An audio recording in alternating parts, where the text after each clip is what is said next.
নমস্কার।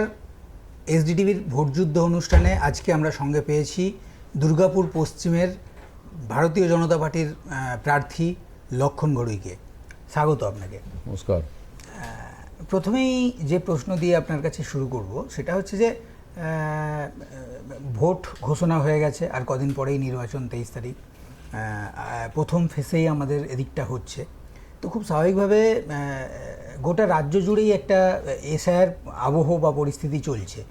এই পরিস্থিতিতে আপনি প্রচারে বেরোচ্ছেন, সাধারণ মানুষ কি বলছে, তাদের বক্তব্য কি? না, এশিয়ার ক্ষেত্রে কিছু কিছু মানুষের এখনও নাম বাদ গেছে, হয়তো আজকে ফাইনালিস্ট জন্য বেরিয়েছে, তো সেক্ষেত্রে তারা কিছুটা চিন্তা দ্বিধাগ্রস্ত ছিলেন। কিন্তু আমরা জানি পরিষ্কারভাবে যে তৃণমূল কংগ্রেস প্রথম থেকে এশিয়ারে বিরোধিতা করেছেন। তার মূলত কারণ ছিল যেভাবে রোহিঙ্গা, অনুপ্রবেশকারী, বাংলাদেশি, মৃত ভোটার, 4 জায়গায় নাম থাকা ভোটারের নাম ঢুকিয়ে দেওয়া হয়েছিল, আর তাকে কেন্দ্র করে মমতা যে ক্ষমতা এসেছিলেন সেটা জানেন উনি।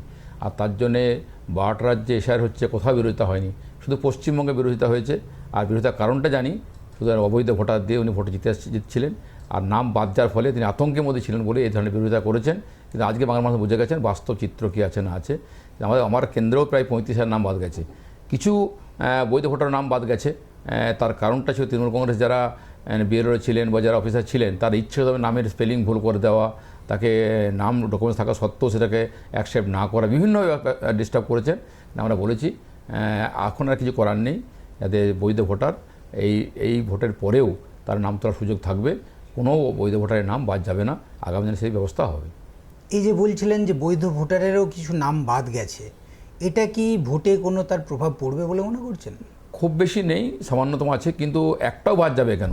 আর এই যাওয়ার মূল কারণ হচ্ছে মমতা ব্যানার্জি যদি প্রথম থেকে সাপোর্ট করতেন, সহযোগিতা করতেন, কোনো বিভ্রান্তি না করতেন, কাউ না চমকাতেন, ভয় দেখাতেন, তাই ঘটনা ঘটতো না। এর মূল কারণ হচ্ছে মমতা ব্যানার্জি, তার ফলে ঘটনা ঘটেছে। তারপরেও কিন্তু আজকে সুপ্রিম কোর্টের তত্ত্বাবধানে জজরা এসে করেছেন, অনেকটাই সমাধান হয়ে গেছে। সামান্য যেটা আছে সেটা আগামী দিনে ঠিক হয়ে যাবে। আপনার যে কেন্দ্র, সেই কেন্দ্রে আপনার বিরোধী যারা রয়েছে তারা তো প্রচার করছে এবং তারাও মানুষের কাছে যাচ্ছে। কি মনে হচ্ছে যে সেটা কি মানে কতটা এফেক্ট পড়বে বলে মনে করছে? সারা বাংলায় যাচ্ছে, দুর্গাপুরে যাচ্ছে, এটা ব্যতিক্রম নয়। কিন্তু মনে রাখতে হবে দুর্গাপুরের মানুষ তৃণমূলকে বারবার প্রত্যাখ্যান করে তার একটাই কারণ, 17 সালে দুর্গাপুরের ভোটে যন্ত্রণা কর্পোরেশনের, যে বন্দুক দেখিয়ে বোমাবাজি করে মানুষকে ভোট দিতে দেননি, একচেটিয়াভাবে বাড়তে গুন্ডা এসে ভোটকে লুট করেছিলেন, সেই জ্বালা এখন তারা হজম করতে পারেনি। এখন সেই জ্বালা তারা বয়ে বেড়াচ্ছেন। সেই জন্যে এবারে নির্বাচনেও দুর্গাপুরের যে সার্বিক উন্নতি, অর্থাৎ 4 বছর কর্পোরেশন ভোট হয়নি। আমি একজন বিধায়ক হয়ে প্রায় 43 জন আমাদের কাউন্সিলর, পূর্বে যিনি একজন মন্ত্রীবাবু আছেন প্রদীপবাবু, তিনি বাইরে থাকেন, তা প্রায় 5.5-6 লক্ষ মানুষকে আমি তার সার্টিফিকেট দিচ্ছি, কোন দল কে পার্টি আমি দেখিনি। তো স্বাভাবিকভাবে মানুষের উন্নয়নটা কিন্তু স্তব্ধ হয়ে গেছে দুর্গাপুরে। আজকে 15 বছরে তৃণমূল কংগ্রেসের রাজত্বের পর, কর্পোরেশন চালাবার পরও দুর্গাপুরের মধ্যে জল নেই, ভাবতে পারেন একবার, খাবার পানীয় জল নেই। সারা দুর্গাপুরে হাহাকার জলের জন্য। এই যে মানুষ কিন্তু টোটালটা বীতশ্রদ্ধ তৃণমূল কংগ্রেসের প্রতি। দ্বিতীয় হচ্ছে দুর্গাপুরে আজকে ইন্ডাস্ট্রি আছে, ডিএসপি বা এসপি যারা আছে, বাদ থেকে বহিরাগত লোককে ঢোকানো হচ্ছে, ঝাড়খণ্ড হোক, বিহার হোক, কোথাও পুরুলিয়া, বাঁকুড়াতে টাকার বিনিময়ে লোক ঢোকানো হচ্ছে। যারা জমি দিয়েছিলেন, যারা স্থানীয়, যারা বেকার যুবক, লোকাল যারা, তারা কিন্তু কাজ পায়নি। এইখানটায় বিষয় একটা বড় বিষয় আছে। সঙ্গে সঙ্গে আমাদের দুর্গাপুরে ইন্ডাস্ট্রি এলাকা, আমার সেই ইন্ডাস্ট্রির যেভাবে পলিউশনের মাত্রা অত্যাধিক বেড়েছে, পলিউশনের ফলে মানুষের রোগগ্রস্ত হয়ে যাচ্ছেন, কেউ যক্ষা আক্রান্ত হচ্ছেন, কেউ টিবিতে আক্রান্ত হচ্ছেন, কেউ ফুসফুসের সমস্যা হচ্ছে। আজ পর্যন্ত বারবার আন্দোলন করেছি, সেই আন্দোলন আমরা করেছি, আর তৃণমূল কংগ্রেস তার টাকার বিনিময়ে সেটা রফা করেছেন। তাই আজকে পলিউশনের যন্ত্রণা মানুষ ভোগ করছে। সার্বিকভাবে দুর্গাপুরের শিল্পনগরী পুরোপুরি ধুঁকছে, একের পর কারখানা বন্ধ। আজকেই কেমিক্যালস কারখানাতে 250 কর্মী, তারা 4 মাসের মাইনে পায়নি, রাজ্য সরকারের কারখানা, সেই কারখানাতে আগে আমি গেছিলাম, তারা বসে আছেন, 4 মাসের মাইনে পায়নি। তো এই যে পরিস্থিতি, অর্থাৎ ডিপিএল বন্ধের মুখে, কেমিক্যালস বন্ধের মুখে, হসপিটাল বন্ধ, মানুষের বাড়ি জল নেই, আজকে কোনো উন্নয়ন নেই, কোনো ড্রেন পরিষ্কার নেই, শুধু হাহাকার চলছে দুর্গাপুরে। সেই জন্যই যাই তৃণমূল করুন না কেন, দুর্গাপুরের মানুষ তৃণমূল প্রত্যাখ্যান করেছে, এবারেও করবে। নির্বাচনে আপনার যারা প্রতিপক্ষ, তারা তো অন্য কথা বলছে। তারা তো বলছে কেন্দ্র সরকার থেকে কোনো সাহায্য আসছে না, কেন্দ্র সরকার বিভিন্ন খাতে যে বরাদ্দ, সেই বরাদ্দ বন্ধ। 2004 থেকে 2014 সাল মনমোহন সরকার ছিল, যে এখানে পয়সা আসতো তার 5 গুণ, 7 গুণ, 10 গুণ পয়সা এখানে বেশি এসছে। তৃণমূল কংগ্রেস নেত্রী বিভিন্ন ক্লাবকে অনুদান দেওয়া, ভিক্ষা দেওয়া, অন্য কাজে লাগানো, নাম বদলে দেওয়া, একাধিক কাজ করেছেন। আর জয়ন্ত তারা যে বলেন দুর্গাপুর ডিএসপি মডারেশন এবং ডিবিসির মডারেশন হচ্ছে প্রায় 9,000 কোটি টাকা ডিবিসিকে, 35 কোটি টাকা দুর্গাপুর এবং ইস্কোকে দেওয়া হয়েছে। এটা বড় উদাহরণ। দুর্গাপুরে যেসব ছোটো ছোটো কারখানাগুলো আছে সেখানে বন্ধ হয়েছে, তার কারণ জুলুমবাজির জন্য, তোলার জন্য, বিভিন্নভাবে অবৈধ লোক ঢোকানোর জন্য, এবং সঙ্গে সঙ্গে এবং দুর্গাপুরে কেমিক্যাল রিপেয়ার বন্ধের মুখে আজকে রাজ্য সরকারের কারখানা। মানুষ জানে বাস্তব সত্য কী আছে। মোদী সমস্ত হাত বাড়িয়ে দিয়েছেন। তৃণমূল নেত্রী চান না পশ্চিমবঙ্গ উন্নয়ন হোক, দুর্গাপুর উন্নয়ন হোক। তার ফলে কিন্তু একের পরে কারখানা বন্ধ হয়েছে এবং মোদীর নামে দোষ চাপিয়ে মাঝে চেষ্টা করছেন। মানুষ বুঝে গেছে বাস্তব সত্যটা কী আছে না আছে। আপনি বলছিলেন যে এখানে কর্মসংস্থানের একটা সমস্যা রয়েছে, অর্থাৎ যারা স্থানীয় যুবক তারা কাজ পাচ্ছে না বাইরে থেকে, আপনার এটা অভিযোগ। সেই ক্ষেত্রে আপনি যদি আবার জিতে আসেন, আপনি কি ব্যবস্থা নেবেন? জিতে আসে আমার জিতেছে নয়, আমি জিতে আসলে কিছু হবে না। পশ্চিমবঙ্গের সরকারে আমূল পরিবর্তন দরকার হবে। পশ্চিমবঙ্গে বিজেপি গভর্নমেন্ট এলে পরে আমরা বলেছি, মোদী যে ঘোষণা করেছিলেন কয়েক মাস আগে এসেছিলেন নেহরু স্টেডিয়ামে, তিনি বলেছিলেন বিজেপি ক্ষমতা এলে 26 সালে পশ্চিমবঙ্গে কারখানা হবে, ইন্ডাস্ট্রি শুরু হবে এবং দুর্গাপুরকে আমরা আলাদাভাবে দেখব। অর্থমন্ত্রী ঘোষণা করেছে দুর্গাপুরকে ইন্ডাস্ট্রি হাব বানাবেন। অর্থাৎ বিজেপি গভর্নমেন্ট আসা মানে দুর্গাপুর আবার নতুন করে সাজবে, পুরনো কারখানা খুলবে, নতুন কারখানা আসবে।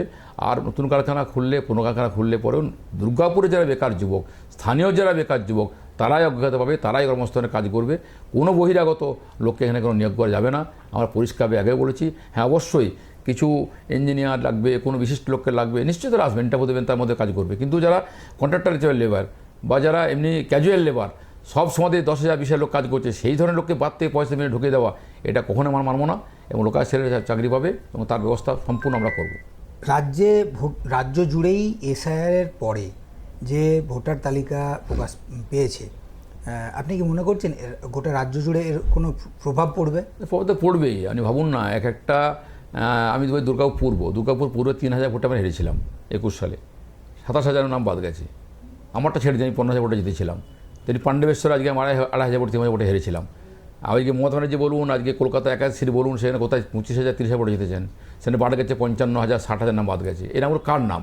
আচ্ছা আপনি বলুন, কোনো এই রাজত্বে, তৃণমূল রাজত্বে যারা মৃত ভোটার বা যারা রোহিঙ্গা ভোটার, যারা বাইরে ভোটার, বিজেপি কংগ্রেস বা সিপিএম কারো ক্ষমতা আছে একটা ভোট দিয়ে দেবে? সম্পূর্ণ যে অবৈধ ভোটার, সে ভোট কিন্তু তৃণমূল কংগ্রেস তারা কবজা করেছে, তারা ভোট দিয়েছে, ভয় দেখিয়ে হোক, লুট করে হোক, যে করে হোক। এই জন্যে অবৈধভাবে তারা ভোটে জিতে এসছেন। এবারে নির্বাচনে মাত্র 42 লক্ষর ব্যবধান ছিল, 22 লক্ষ প্লাস এদিকে হয়ে গেলে পরেই পশ্চিমে পরিবর্তন হবে। এখানে প্রায় কাছাকাছি 91 লাখ মতো নাম বাদ গেছে। আর এই সম্পূর্ণ নামটা প্রায় 80% নাম যদি হবেন তৃণমূল কংগ্রেসের ভোটার হিসেবে পরিচিত হতো। এবার সে তার প্রতিফলন হবে না। সেই ক্ষেত্রে আমরা জয় শুধু বলতে পারি, একটা যেখানে আমরা 10,000 15,000 5 হেরেছি, সেই সমস্ত কেন্দ্রে আমরা জয়লাভ করব। তারপরে পশ্চিমবঙ্গে ক্ষমতা বিজেপির হবে। আপনি আরেকটা বিষয় বলছিলেন যে দুর্গাপুর নগর নিগমে ভোট হয়নি, যার ফলে উন্নয়ন বন্ধ হয়ে আছে, এটা আপনার অভিযোগ। সেই ক্ষেত্রে কোনো বড় আন্দোলন বা আপনি? একাধিকবার আন্দোলন করেছি। আন্দোলন করতে গিয়ে পরে আমরা অ্যারেস্ট হয়েছি। শুনলে অবাক হবেন, একজন বিরোধী পক্ষের বিধায়ক আজ 5 বছরের পরে, আমার প্রায় 13টা কেস আরও 5 বছরের পরে হয়েছে। অর্থাৎ যখনই আন্দোলন করতে গেছি, জনগণ বিক্ষোভ করতে গেছি, অন্যায় প্রতিবাদ করতে গেছি, বা পলিউশন নিয়ে কিছু করতে গেছি, বালি চুরি নিয়ে প্রতিবাদ করতে গেছি, চুরি নিয়ে কিছু করতে গেছি, একাধিক পুলিশ আমাদের মিথ্যা কেস দিয়েছে, অনেক কর্মীদের কেস দিয়েছে, আমাকেও কেস দিয়েছে। তাই পশ্চিমবঙ্গে যে ঘটনা ঘটেছে নির্বাচনের পর কর্পোরেশনের ক্ষেত্রে, সেই কর্পোরেশনে তারা একাধিক দুর্নীতি করেছে, আর সেই দুর্নীতির বিরুদ্ধে আন্দোলন করতে কেস খেয়েছি। তাই এবারে আর চিন্তা কোনো মানুষ জানে বাস্তব স্থিতি কী আছে। আমরা আন্দোলন করে চলেছি এবং সে আগামী দিনে আন্দোলন জারি থাকবে, চিন্তার কোনো কারণ নেই।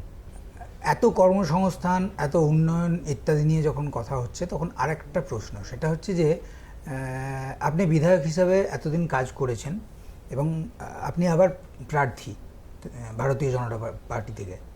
তো আগামী দিনে আপনার কাজ করার আর কি কি কাজ করার পরিকল্পনা রয়েছে? যেমন কাজ তো কিছু করতেই পারেনি, কারণ পশ্চিমবঙ্গের একজন বিধায়ক মাত্র 60 লক্ষ টাকা বছরে পায়। 2 বছর পর মমতা বন্দ্যোপাধ্যায় 10 লাখ টাকা বাড়িয়েছেন। অর্থাৎ 5 বছরে আমার পাওনা 3,30 লক্ষ টাকা। আমার 2 বছর কাজ করতে দেওয়া হয়নি। তারপর 37 বার ডিএম অফিসে ঘেরাও, অবস্থান, বিক্ষোভ, মেয়রের কাছে যাওয়া, ফাইল হারিয়ে গেছে, আচ্ছা পরে আসুন, আচ্ছা দেখছি, এই করতে করতে আমার প্রায় 3 বছর পেরিয়ে গেছে। লাস্ট আমি লাগাতার আন্দোলন করার ফল, অবস্থান বিক্ষোভ করার পরে আমি একমাত্র বিধায়ক এই জেলাতে, আমি খুব দায়িত্ব নিয়ে বলছি, একমাত্র 3,30 লক্ষ টাকা একমাত্র লক্ষণ ঘড়ি ছাড়া কারো খরচ করতে পারেনি, আমি খরচ করতে পেরেছি। নাম্বার 1। নাম্বার সঙ্গে সঙ্গে আরও প্রায় 3,65,00,000 টাকা ডিএসপি, এসপি, ইসিএল বিভিন্ন কারখানা থেকে সিএসআর ফান্ডের মাধ্যমে কোথায় অ্যাম্বুলেন্স, কোথায় হুইল চেয়ার, কোথায় কানাই মেশিন, কোথায় সামান্য ড্রেন, ব্রিজ থেকে আরম্ভ করে এই ধরনের কাজ আমি করেছি। তাই এটাই পর্যাপ্ত নয়। সামান্য একটা আমার 306টা বুথ, একটা বুথে 5 বছরে 20,000 টাকা 1 লক্ষ টাকা ভাগে পড়ে। তা আপনি বলুন 5 বছরে একটা বুথে যদি 1 লক্ষ টাকা কাজ হয়, সেই কাজটা কী কাজ করব আমি? ড্রেন বানাবো, রাস্তা করব, কালভার্ট করব? তো সম্ভবই নয়। সেই জন্যে এখানে কর্পোরেশনে 15 বছরে কোনো উন্নয়ন হয়নি বলেই পুরো দুর্গাপুরে অন্ধকারচ্ছন্ন হয়ে আছে। যে কর্পোরেশন, যে সরকার একটা দুর্গাপুর সাজানো শহর, প্ল্যানিং সিটি, সেখানে মানুষের বাড়ি জল পৌঁছতে পারে না, তারা ভোট চায় কোন লজ্জাতে? মানুষ যান এলাকায় এলাকায় কী বলছে, গেলেই খালি একটা জল জল জল করছে। কিন্তু না এডিডি চেয়ারম্যান যিনি দাঁড়িয়েছেন তিনি 5 বছর প্রায় ছিলেন, কিচ্ছু করেননি।